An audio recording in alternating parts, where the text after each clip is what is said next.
As we already mentioned, Terraform is cloud agnostic, which means that you can use it to create infrastructure on multiple cloud providers. Typically, these are AWS, Azure, and Google Cloud.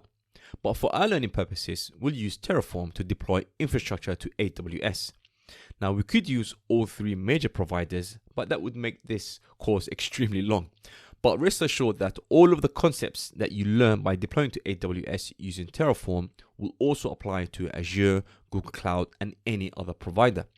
Whilst you cannot take the same infrastructure in AWS and simply swap out the provider to Azure, you can use the same resources like server and databases, and provided that these resources are available on the cloud provider that you want to use. Now, to follow along, you'll need to have an AWS account set up. If you don't have an account, you can go to the AWS sign up page, which I have open here. And as part of the sign up process, you will also need to provide a payment method. Now, AWS will give you a generous free tier for 12 months at the time of this recording, but it also needs to keep a payment method on file in case you create resources that are not included in the free tier. Now, all of the resources that we're going to create will fall under the free tier. Now, it's worth noting that when you initially sign into your AWS account, you'll be signed in as the root user. So if I go to this tab here, I'm already signed in, so I already have an account. Now, as the root user, you have permissions to do anything on your account. And from a security perspective, this isn't recommended, and you should only use the root user account to create other user accounts with more limited permissions. Now, in terms of the permissions and creating policies and locking down your AWS account, now that's going to be outside the scope of what we want to cover. I recommend that you create a user. You can call this user Terraform, for example, and then get the access key and secret access key, and then save these details somewhere on your computer, as we'll be providing these to Terraform to authenticate on AWS on our behalf. Now, please make sure that the user you create has permissions to create the resources that we're going to be creating. Now, typically what we'll need is EC2 full access, S3 full access, DynamoDB full access, and RDS full access. Now, what I'd recommend, obviously doing for our learning purposes, is to create a user group first. So if I click on user groups here, and then I click on create group, now I'm going to name this group here devs.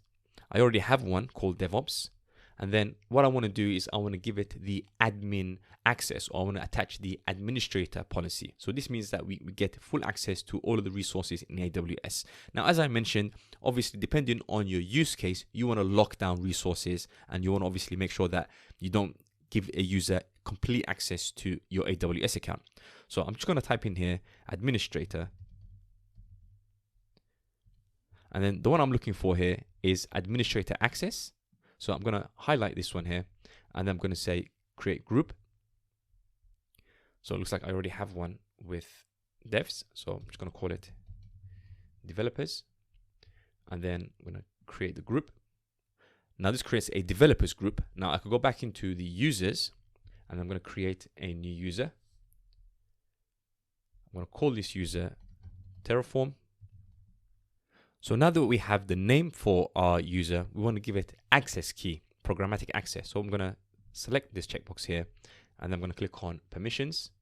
And then I'm going to select the developers group that I created previously. And then we'll go into the next stage. And then I'm not going to add any keys or any tags. So I'm just going to go to review, and I'm going to create my user. This will create a new user that's attached to the developers group that has full admin access.